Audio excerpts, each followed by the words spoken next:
ایسی پوری کرنے دی جائے. ٹھیک. بہرحال پانچویں چیز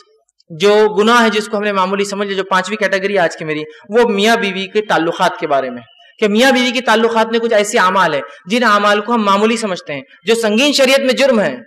کبھی کبھار لگتا ہے یار یہ بہائی تو نہیں جو بات کہی جا رہی، یہ بہائی نہیں ہے، یہ شریعت کا علم ہے. اگر میں اپنی خواہش کی بنیاد پر آپ سے کہوں گا تو یہ بہائی ہے، لیکن شریعت کا علم اور ایک حرام چیز سے بچنے کے لیے بات کہی جا رہی ہے. جو نبی اکرم صلی اللہ علیہ وسلم جو سب سے زیادہ پاک باز، سب سے زیادہ باحیا شخصیت تھے، ان کے منہ سے اور ان کے زبان سے نکلے ہوئے الفاظ ہے یہ، تاکہ امت اس گناہ سے بچ جائے. اس اعتبار سے میں بھی یہ باتوں کو رکھ رہا ہوں. ٹھیک ہے. تو پہلا گناہ جس چیز کو معمولی سمجھا جاتا ہے ہمارے سماج میں میاں بیوی کے تعلقات میں، وہ یہ ہے کہ جو ہے بیوی کا اپنے شوہر کو ہم بستری سے انکار کرنا، اپنے شوہر کو اپنے نزدیک آنے سے انکار کرنا. نبی اکرم صلی اللہ علیہ وسلم نے جامع صغیر کے اندر یہ روایت آتی ہے، آپ نے فرمایا جب شوہر اپنی بیوی کو بلائے، ہم بستری کے لیے بلائے، تو عورت پر واجب ہے کہ وہ فوراً اس کی بات مان لے، سوائے شرعی عذر کے وہ انکار کر سکتی. شرعی عذر،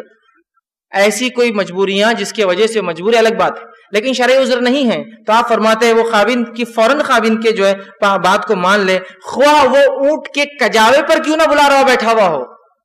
اونٹ کا کجاوا مطلب اس کی زین جس سے بیٹھتا ہے انسان، اس پہ بھی بلا رہا ہو تو اس کو جانا پڑے گا،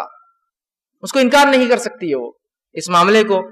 خواتین جو بیویاں ہیں جو اپنے شوہر کا حق دینا چاہتی اس بات کو یہ مد نظر رکھے، اس لیے کہ جب اس معاملے میں رسول اللہ فرما رہے کوتاہی ہوتی ہے نا، شریعت نے کیوں اہمیت دی اس بات کو، اس میں کوتاہی ہوتی ہے تو انسان پھر دوسری جگہ خواہشات پوری کرنے کی کوشش کرتا ہے، پھر وہ برداشت نہیں ہوتا ہے عورت کو، یا پھر وہ سوچتا ہے کہ یہ بیوی تو میری راضی نہیں ہوتی، اس کی اپنی مرضی ہوتی ہے. اس معاملے غیر شرعی بنیادوں پر انکار کرنا، یوں ہی انکار کرنا یا اپنی ضد پر اڑ جانا، یہ بہت سنگین جرم ہے. دوسری روایت میں آپ صلی اللہ علیہ وسلم صحیح بخاری کی روایت آپ نے فرمایا جب شوہر اپنی بیوی کو ہم بستری کے لیے بلائے اور بیوی انکار کر دے اور شوہر اپنی بیوی سے ناراضگی کی حالت میں سو جائے تو ساری رات، اور اگر وہ سوتا رہے ساری رات اگر ناراض رہے تو اس عورت پر صبح تک کے لیے فرشتے لعنت بھیجتے رہتے ہیں، فرشتے بددعائیں بھیجتے رہتے ہیں جو عورت اس طرح سے کرے. ٹھیک. دوسری چیز جو میاں بیوی کے تعلقات میں جس گناہ کو معمولی سمجھ لیا گیا ہے جبکہ شریعت میں اتنا سخت گناہ ہے، وہ یہ ہے عورت کا بنا کسی شرعی عذر کے اپنے خاوند شوہر سے طلاق کو ڈیمانڈ کرنا کہ بھائی مجھے طلاق دے دو، مجھے چھوڑ دو، مجھے چھوڑ دو، بنا کسی شرعی عذر کے. شرعی عذر ہو سکتے ہیں لیکن بنا شرعی عذر کے ڈیمانڈ کرنا یہ سخت گناہ ہے. صحیح جامع صغیر کی روایت ہے، آپ صلی اللہ علیہ وسلم فرمائے بغیر عذر کے خلا لینے والیاں اور اپنے شوہر سے چھٹکارا حاصل کرنے والیاں، گھر اجاڑنے والیاں، یہ اس امت کی منافق ہے. ٹھیک ہے. دوسری روایت نے فرمایا اور کہا جس عورت نے بغیر کسی سبب کے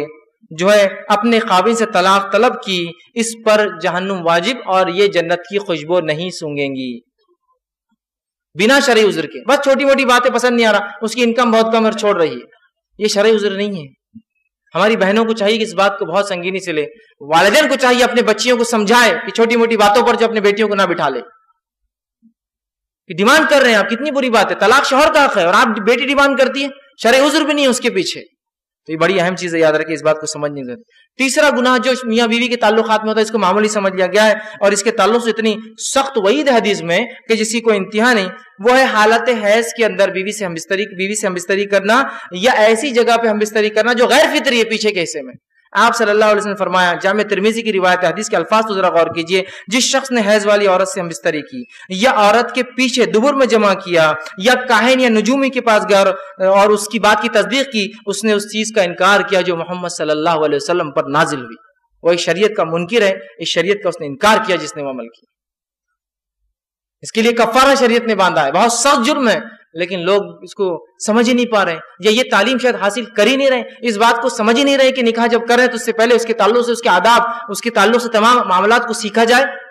دنیا کی تمام چیزوں کے اندر ٹریننگ پروگرامز ہوتے ہیں، سب چیزوں کو سیکھا جا رہا ہے، لیکن شریعت کے مطابق کوئی چیز ہو تو وہاں ہم کو شرم آ رہی ہے، وہاں سیکھنے میں شرم آتی ہے. دنیا کی بہائی میں ہم کو شرم نہیں آتی. ہمارے بچے 11ویں 12ویں کے اندر جاتے ہیں، سائنس پڑھتے ہیں جس کے اندر عورت اور مرد کے جو ہے اعضاؤں کے اور تفصیلات پورے جسم کی تعلیم ہوتی ہے، وہ پڑھانا تو منظور ہے، لیکن بچے کو یہ سکھانا کہ شریعت تمہاری اور ہماری شریعت مطہرہ کیا سکھاتی ہے ہمارے بچوں، وہ ہم کو جو ہے بے شرمی، بے حیائی، اور جو بولتا ہے وہ بے شرم آدمی ہے، وہ بے حیا ہے، اس کو عقل نہیں ہے، اس کو شرم اس کو ہے. بے شرم تو وہ ہے جو ان باتوں کو نہ بتانے کی وجہ سے امت کے اندر یہ باتیں پھیل رہی ہے، یہ برائیاں پھیل رہی ہے.